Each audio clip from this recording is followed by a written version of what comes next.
Bienvenue à toi sur Radio Déa, le podcast de la communauté de l'école des mystères de la déesse. Ici, chaque mois, tu retrouveras une interview d'une prêtresse ou d'un prêtre qui chemine avec toi dans notre école. Tu découvriras des portraits de femmes et d'hommes qui te parleront de leur évolution, de leur vie et de toutes les transformations qui s'est passées depuis leur début. Car nous sommes tous des êtres humains derrière nos écrans, ces interviews te permettront de te sentir moins seul et te donneront des conseils sur des expériences vécues. Je ne t'en dis pas plus et te laisse découvrir cette 5e interview avec Di.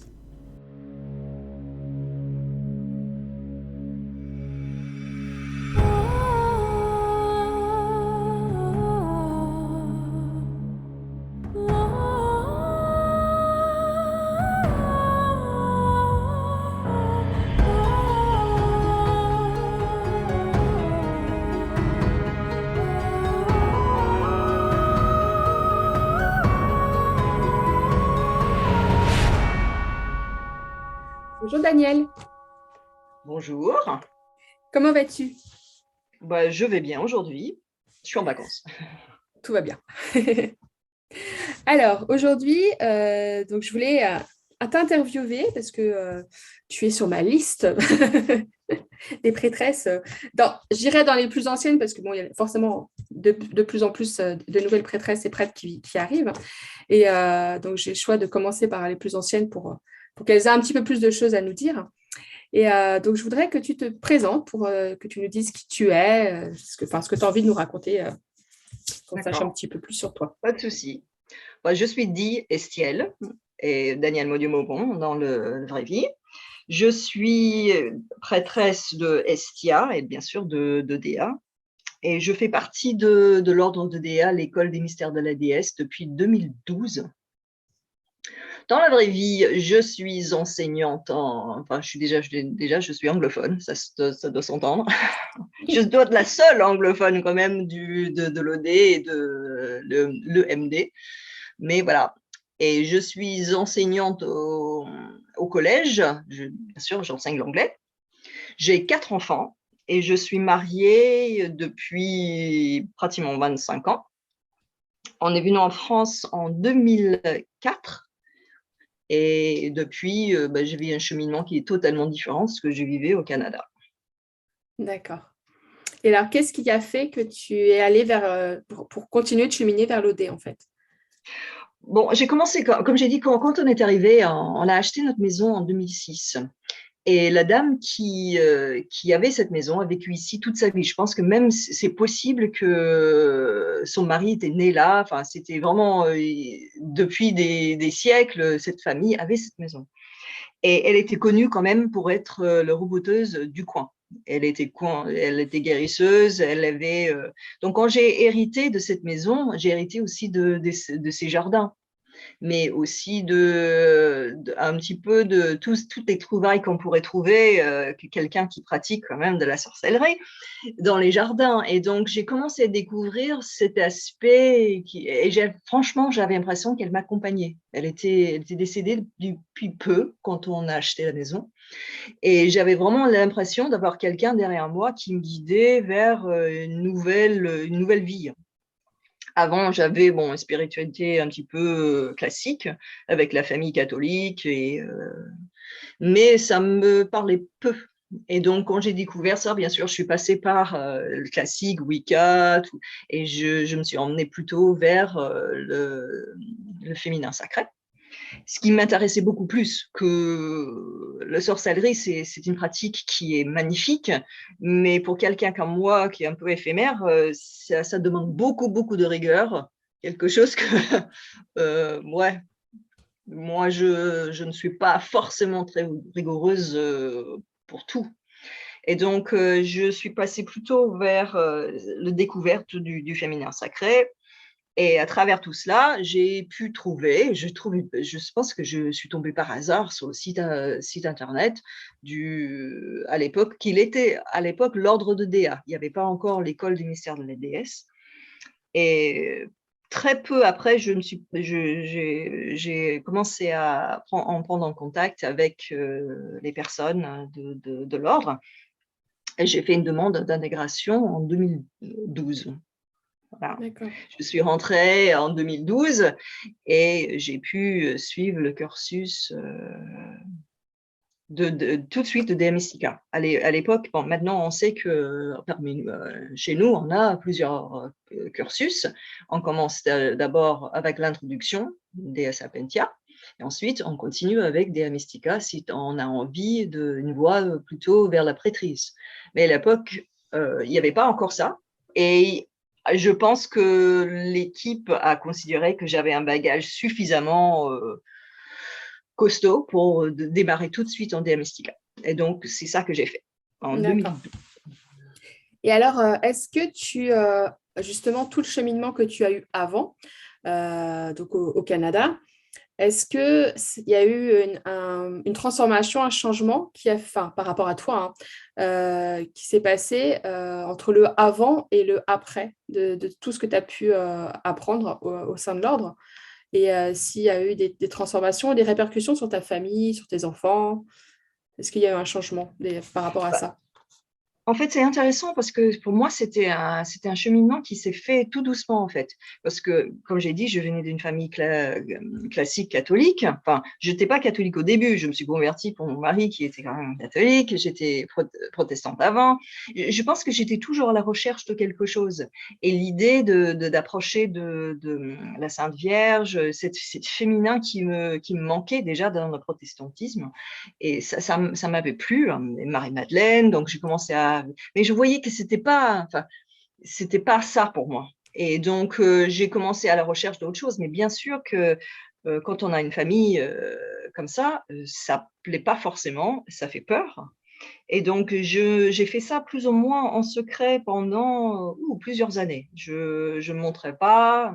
Mais à un moment donné, quand on va faire le vrai pas, on peut plus se tenir en secret. Donc, j'ai dû quand même dévoiler. Bon, voilà. Mais j'ai trouvé à travers cette dame qui avait cette maison, elle allait à l'église toutes les semaines, mais elle pratiquait la sorcellerie. Pour moi, je me suis dit, c'était un déclic énorme. Mais on peut faire les deux. Et donc, ah oui, et donc, bon, c'est controversé pour certains, c'est sûr, mais pour moi, c'était un OK, mais maintenant, je peux faire ce pas-là vers autre chose. Et je fais ce pas-là, et j'ai pratiqué un certain temps en mélangeant les deux. Mais bien sûr, c'était un temps plein parce que mon but final, c'était vraiment d'aller vers plutôt le paganisme et une spiritualité qui est beaucoup plus ouverte, beaucoup plus unique à moi. Mais j'avais besoin de ce tremplin à l'époque. Mais bien sûr que ça ne plaisait pas forcément au début. Mes beaux-parents, qui, surtout ma belle-mère, ne comprenaient absolument pas. Et d'ailleurs, même maintenant, on n'en parle pas. Hein. Quand je suis chez eux, je fais comme eux. Et puis voilà, parce qu'elle n'est pas capable de comprendre ça. Et j'entends bien ça et je respecte entièrement. Mais mon mari, pour lui, c'était difficile au début. Mais maintenant, il est habitué. Hein. Donc, comme pour ma belle-mère, je respecte aussi ses pratiques à lui et je suis quand je peux.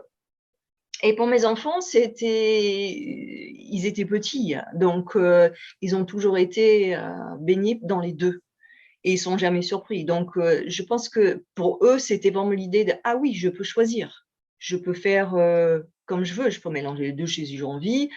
Ou je peux choisir rien si j'ai envie. Et je pense que c'était important pour eux de voir ça, que c'était possible, pour eux de voir que c'était possible de faire autre chose selon leurs envies, leurs croyances, leurs murmures. En fait. Ils ont participé au cercle quand ils étaient petits, ils ont adoré ça quand ils étaient petits. Maintenant, ils sont grands et ça les intéresse peu. Les ados sont pas. Oui. Mais oui, ça a été pas facile, honnêtement, pour la famille. J'ai eu même une intervention auprès de mes beaux-parents qui pensaient que je faisais quelque chose, surtout parce que c'était marqué sur ma page que je faisais partie de l'ordre de DA. Donc, il y avait des questions, c'est quoi ça? Qu'est-ce qui vous entraîne quoi? Enfin, et donc, j'ai dû quand même expliquer et je pense que c'est toujours pas trop compris, mais bon, ils en parlent plus maintenant. Voilà. Donc, c'était pas facile. Hein. Donc, ça a quand même changé, un petit peu bouleversé la vie du quotidien. Oui, parce que quand on fait ce pas-là, ça devient une obsession. Je pense que toute personne qui se retrouve dans un cheminement comme ça, qui est vraiment, c'est un appel du cœur. On ne peut pas s'en passer, on peut pas accepter moi. Et donc, moi, c'était pas possible que je revienne en arrière, que je fasse comme tout le monde. C'était non, quoi. Et au début d'un cheminement comme ça, bien sûr, on est, comme je l'ai dit, passionné et on est beaucoup moins patient avec les anciennes pratiques. On est beaucoup moins tolérant avec les anciennes pratiques. On rejette souvent.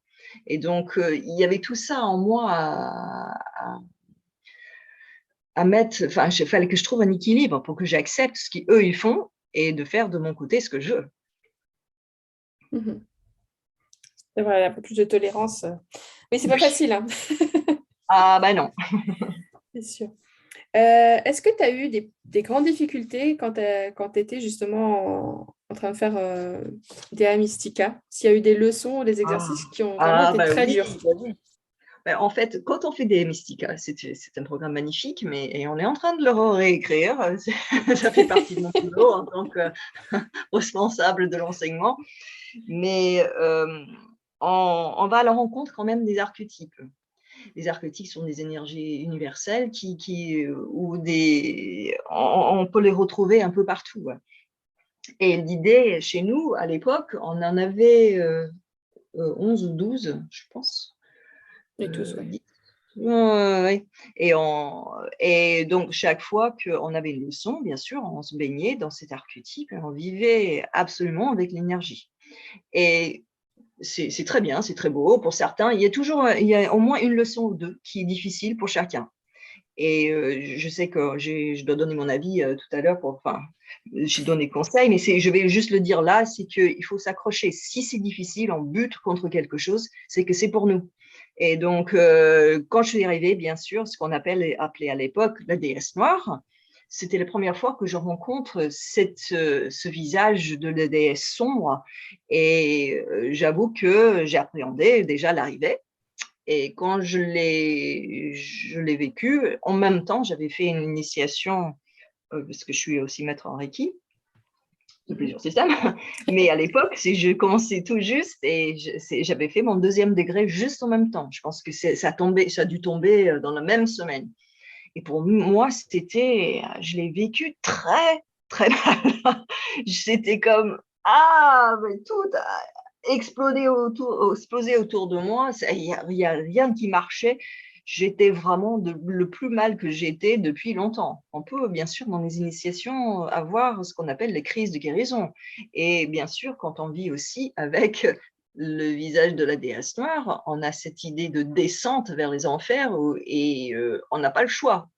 On a vraiment, on est poussé à confronter nos ombres et d'essayer de les apporter plus de lumière, plus de compréhension, plus de compassion. Mais c'est pas évident la première fois qu'on le fait et on résiste. Et donc moi j'ai résisté et j'ai souffert et j'ai été pas bien et j'ai été voir à l'époque, mon mentor c'est notre directrice, Céline. J'ai été la voir, j'ai dit, écoute, voilà, voici mon compte rendu, j'ai souffert, c'était horrible, je me sens pas bien. Voilà, il m'a dit, oui, d'accord, j'entends bien. Bon, bah, je pense qu'il te faut un autre mois. Et donc, rebelote. Souffre encore un peu plus. Voilà, elle m'envoie un 2e mois dans le noir. Et à l'époque, je lui en voulais. Hein. Je me dis, qu'est-ce qu'elle me fait? Elle ne me comprend pas. J'ai quand même tout expliqué. Enfin, non, elle m'a dit, non, c'est pas fini. Tu n'as pas encore été jusqu'au bout. Donc, voilà, tu as encore un mois.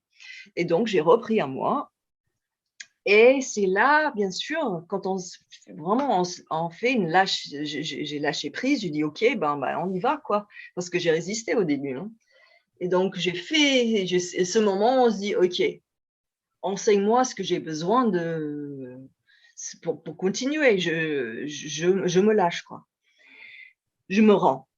Et là, c'est là où le bijou arrive. C'est le joyau qui arrive et qui nous apporte cette lumière et cette reconnaissance de soi, cette acceptation des ombres de soi, parce qu'on en a tous.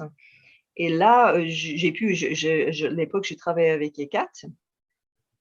Et bien sûr, j'ai appréhendé ce visage, cette dame parce que, bon, elle est impressionnante. Mais maintenant, depuis ce moment-là, elle fait partie de mon panthéon personnel. Ça, je ne vivrai pas sans sa sagesse, ça c'est sûr. Mais c'est vrai que c'était un moment très difficile à comprendre. Et donc, c'est pour ça que je dis, si on bute contre quelque chose, et c'est difficile, c'est que c'est pour nous. Et il faut y aller, il faut se rendre, il faut se laisser faire, même si c'est dur. Parce qu'il y a quelque chose de beau à la fin à retrouver. C'est vrai. Plus c'est dur, plus on fuit, mais non. Oui. Ça nous rattrape toujours. Oui. Bien sûr, on n'a pas envie de se faire mal, on n'a pas envie de souffrir quand même. Mais bon, c'est comme ça. Hein. Et alors, du coup, à quel moment tu as compris ou trouvé ta déesse patronne et quel a été ton état, tes émotions, comment tu as En vécu fait, ça? Estia s'est présentée juste pendant le dernier bout de mon cheminement. Comme j'ai dit, puisqu'on fait une traversée d'archétypes, on fait des rencontres magnifiques, il y a une déesse à chaque fois, et j'ai commencé à construire mon panthéon personnel. Je suis arrivée déjà avec Diane. Et pour moi, c'était elle, ma déesse patronne. J'avais travaillé avec elle depuis des années, je me sentais très proche d'elle. Et j'ai eu des moments magnifiques en son service, que je vis d'ailleurs même maintenant. Hein. Mais après, bien sûr, il y avait ce rencontre avec Hécate, mais il y avait aussi une rencontre avec Aphrodite qui m'a fait quitter l'Odé, en fait. Parce qu'à l'époque, on avait une prêtresse, Cybèle Aphrodite, Oui, qui... je me rappelle. oui, j'imagine bien. Il y a des petites choses.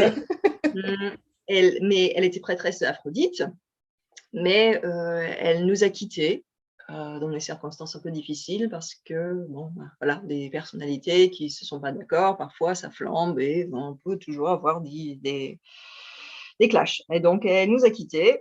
Et elle avait quand même cette sensation de nous quitter, je pense, fâchée.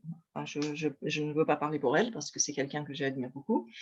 Mais à l'époque, j'ouvrais juste à cet enseignement Aphrodite.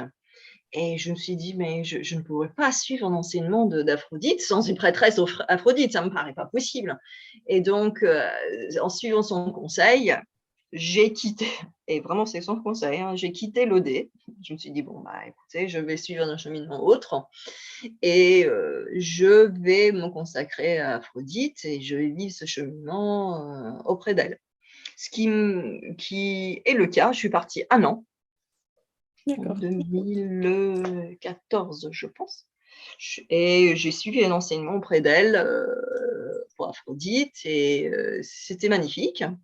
Mais c'était un cheminement à laquelle je n'étais pas encore prête. Parce que c'est un cheminement de quête, ce qui veut dire on est à la recherche, vraiment, on est vraiment livré à soi-même.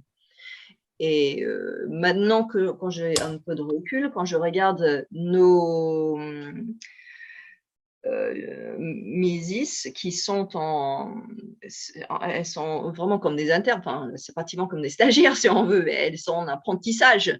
Et d'être livré à soi-même à cette époque-là, pour moi, je ne vais pas le conseiller maintenant. Je vais dire aux gens, non, non, non, suivez jusqu'au bout votre enseignement. Après, vous pouvez bien sûr partir faire ce que vous voulez, mais au moins avoir la base de ce que c'est d'être prêtresse et de pouvoir se construire une prêtrise. Et donc, pour moi, c'était une erreur. Je n'aurais pas dû faire ça, mais c'est une erreur que je devais faire, je pense.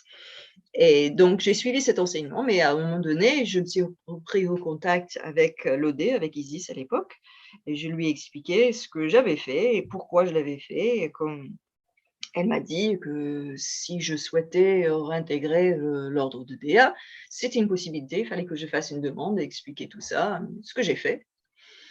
Et je suis revenue, bien déterminée à aller jusqu'au bout de mon enseignement. Et c'est ça que j'ai fait. Donc j'avais ces 3 déesses-là. J'avais Aphrodite, j'avais Diane et j'avais Hécate dans mon panthéon personnel.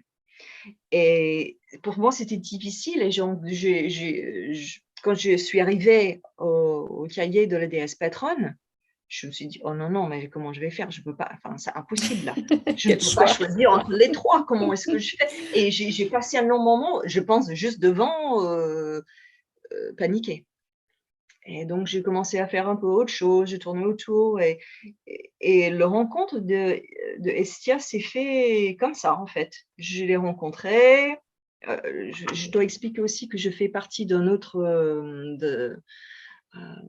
école de mystère, 13 Moon Mystery School, les 13 lunes de Ariel Spilsbury, qui est américaine. Et que, bien sûr, que je suivais un enseignement de prêtrise chez eux aussi. Et à un moment donné, Estia, on la rencontre assez souvent chez eux. Hein. Donc, je l'ai rencontrée, j'ai commencé à la côtoyer un petit peu, et j'ai vite compris que c'était intéressant d'être dans son service, car elle est quelqu'un qui a toujours, pour elle, a servi son panthéon, c'est-à-dire elle a toujours servi les dieux, elle n'a jamais voulu être mise en avant, donc elle a toujours servi en tant que prêtresse, elle est vraiment la prêtresse éternelle, et elle servait tous ceux qui se pointaient. Et pour moi, je me suis dit, c'est exactement ça qu'il faut que je fasse. Je dois servir, à travers Estia, comme ça, je pourrais servir tout le monde qui se présente. Et je n'ai pas besoin de choisir autrement. Donc, elle a accepté. Et c'est comme ça que ça s'est créé. D'accord. Et alors, du coup, ton début de parcours en tant que prêtresse, comment ça s'est passé? Est-ce qu'on a... Au moment où tu as été initiée, puis voilà, Oui, le démarrage. ça s'est fait très bien. J'ai été initiée par une prêtresse qui n'est plus chez nous, encore une fois, mais c'était un moment très beau et c'était au mois de mars, donc ça arrive à grands pas l'anniversaire. Mais à un moment donné, encore une fois, c'est ce moment où on est livré à soi-même. Et là, il faut avancer par soi-même. Et maintenant que je me connais un petit peu mieux, c'est mieux que j'ai quelqu'un derrière qui, de temps en temps, me dit, bon, est-ce que ça va? Est-ce que tu avances? Sinon, je fais rien. Enfin, j'ai une pratique personnelle, j'ai fait mes choses, mais je n'avance pas vers quelque chose de cadré et de construit, si on peut. Et donc, j'étais bien contente de le faire. J'avais été initiée à l'OD, mais j'avais été aussi initiée dans l'autre. Donc, j'avais une double initiation qui faisait que je me sentais tout à fait légitime dans cette initiation, si on veut. Mais c'est vrai que pour avancer, je vois que j'ai besoin d'avoir, pas forcément un soutien, c'est peut-être un soutien, mais j'ai besoin d'avoir un petit cadre qui m'aide à avancer. Sinon, je vis ce que je vis. Et comme je dis souvent, on verra bien. Et donc, ça m'a aidé de devenir mentor. Car quand je suis devenue mentor, j'avais des comptes à rendre, bien sûr, à ceux qui travaillent avec moi, mais aussi à nos supérieurs à l'OD. Et donc, ça m'avait aidé à vraiment encadrer tout ça. Donc, pour moi, c'est important d'avoir un cadre, malgré que je suis quelqu'un qui vit vraiment hors cadre tout le temps. D'accord. Et aujourd'hui, du coup, en tant que prêtresse, comment tu vis ton quotidien? Est-ce que tu as des routines? Ah oui, oui, oui. Ma routine, bon, comme j'ai dit, j'ai un panthéon qui maintenant est compris de 4 déesses. Je commence bien sûr avec Estia. J'ai l'impression d'avoir, je ne fais pas, j'ai un hôtel bien sûr, j'ai des hôtels un peu partout dans la maison, j'ai des statues, mais je vis un petit peu en permanence, un dialogue en permanent avec le divin. Et donc, je n'ai pas, je fais mes prières dans la voiture parce que je dois y aller au collège, ça j'ai 30 minutes tous les matins, donc j'ai des routines, j'ai des mantras que je dise, j'ai des lumières, bien sûr, j'ai une lumière qui est allumée dans la cuisine, qui est allumée en permanence pour Estia, ça c'est, bon, je ne peux pas mettre une bougie en permanence, mais j'ai un cristal de roche himalayen là, qui est allumé en permanence pour elle, 24 sur 24. J'ai des mantras que je dise pour chacune, donc j'ai vraiment ce dialogue qui est un peu en permanence. Je ne suis pas prêtresse devant mon hôtel seulement. je le suis, mais en tout le temps. Je vis, ça c'est en moi, et donc je le vis à travers tout ce que je fais. Qu'est-ce que je peux apporter aux gens qui sont autour de moi? Et bien, j'ai toujours une idée de comment est-ce que je peux être comment est-ce que je peux apporter plus de compassion, plus d'amour, plus de tolérance, plus de patience. Et pour moi, c'est pas facile, je travaille avec des ados, hein. Et donc, je suis une prêtresse initiée Mirophore. Et donc, je travaille avec des huiles saintes et je suis toujours en train de tartiner de l'huile et de vivre avec ça. Donc, pour moi, toute la vie fait partie de mon cheminement, de mon sacerdoce, si on veut. Je n'ai pas forcément de tiens, il est vendredi soir, je vais faire mon rituel de. Non, je ne fais pas ça. Mais tout ce que je fais a une touche de mon cheminement. Donc, voilà. Et est-ce que tu aurais des conseils à donner à ceux et celles qui souhaiteraient faire ce cheminement pour devenir prêtre ou prêtresse? Déjà, il faut, et ça, j'aimerais bien, j'espère que mes élèves vont l'entendre, il faut un petit peu de rigueur quand même. Parce que quand on suit un cheminement comme ça, bien sûr qu'il y a des leçons, il y a des choses à rendre. Il faut essayer de suivre ça et d'essayer de respecter les temps donnés. Essayer de vraiment avancer. Pourquoi je dis ça? Parce qu'on se perd sinon. Et donc, le cadre qu'on pose, il est là pour une raison. Là, c'est vraiment l'enseignement, comment il parle, mais ça fait partie de moi aussi. Et c'est important parce que sinon, on n'arrive pas à avancer et on a l'impression d'avancer à rien. Et je ne sais pas si tu as vécu ça, mais moi, je me souvenais chaque fois que je rendais une leçon et j'attendais le retour de rire. J'étais toute excitée. J'attendais, mais qu'elle me dise oui, qu'elle dise la prochaine. L'ouverture de la prochaine, c'était vraiment le bonheur total, quoi. Enfin, je ne pouvais pas attendre que ça s'ouvre, que je me jette dessus. Ça ne veut pas dire que j'étais en permanence sur la leçon, mais il faut quand même avoir cette passion, cette envie que ça avance, quoi. Et donc, si j'ai un conseil à donner, c'est qu'avancez avec, ne prenez pas de temps, ne vous prenez surtout pas la tête avec les détails comme ça, parce que, nous ne sommes pas là pour vous juger.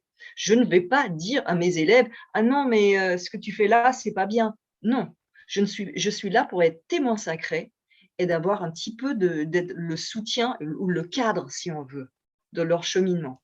Mais je ne suis pas là pour leur dire comment il faut pratiquer, ce qu'il faut croire, comment il faut le faire, comment est-ce qu'il faut ressentir ça. Et c'est ça l'appréhension qu'on a, c'est que elle va me dire que c'est pas bien ce que je fais. Moi, je ne dis jamais ça. De temps en temps, si je pense qu'il y a un petit quelque chose à rajouter, je vais peut-être poser une question pour approfondir, parce que bon, ça peut arriver, mais c'est absolument pas pour être jugé. Donc, il faut avancer.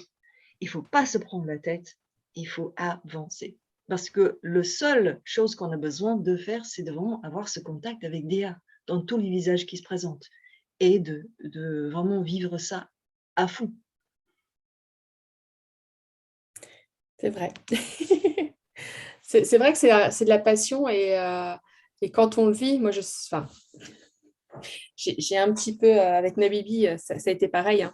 Je la harcelais en disant « C'est bon, t'as reçu, t'as reçu !» Quel bonheur! La pauvre!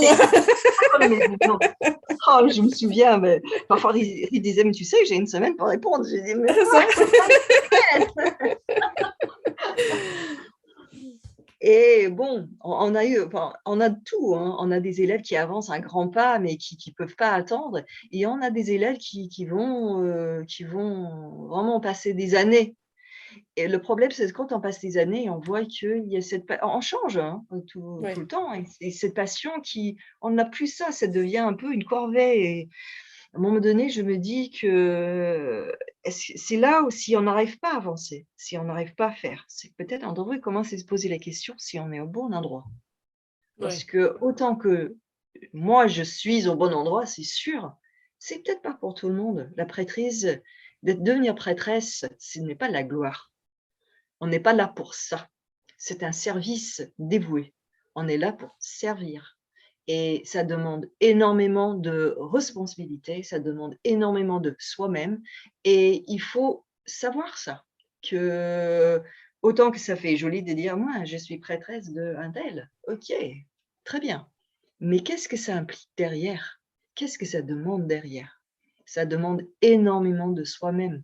Et puisque je ne sais pas si tout le monde est courant, l'EMD et l'ordre de DA, ce sont des bénévoles qui gèrent. Nous ne sommes pas du tout payés pour notre temps. Et donc, j'ai suivi bien sûr des cursus où c'était c'était beaucoup plus cher que ça, bien sûr. Et donc, il faut se rendre compte de ça aussi. C'est qu'il faut être vraiment prête, en tant que prêtresse, et les prêtres aussi, hein, à donner de soi-même et de vraiment attendre rien autour. Parce que le retour, hein, s'il y en a, ben c'est bien, mais c'est pas le but. On ne devrait pas t'attacher à ça. C'est vraiment, ça fait partie de mon sacerdoce, c'est mon service dévoué. Je donne, je fais ce que je peux, je fais mon maximum. Et ça, il faut le savoir. C'est vrai. Est-ce que tu aurais un petit mot, quelque chose pour clôturer cette interview, un petit mot de la fin? Petit mot de la fin. J'aimerais bien dire, très souvent les gens me demandent: «Mais comment est-ce que je fais? Où est-ce que je démarre?» Et moi j'aimerais bien dire: jetez-vous sur tout ce qui vous plaît. Même si vous approfondissez pas au début, parce que bon, moi je sais que j'ai eu des passions pour plein de choses, à travers mon cheminement. Le Reiki, l'onction, enfin il y a plein de choses, des pierres, enfin et quand on est vraiment passionné par quelque chose, ben il faut pas se priver. Il faut essayer et on a largement de quoi en tant que, lecture ou ressource gratuite qui fait qu'on n'a pas besoin de se priver. Donc, si vous avez envie de découvrir quelque chose, ben, n'hésitez pas.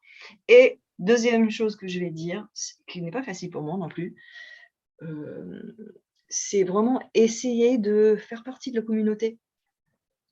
Parce que cette communauté a énormément de gens très intéressants, avec des cheminements totalement différents et on a toujours quelque chose à apprendre ou à apporter.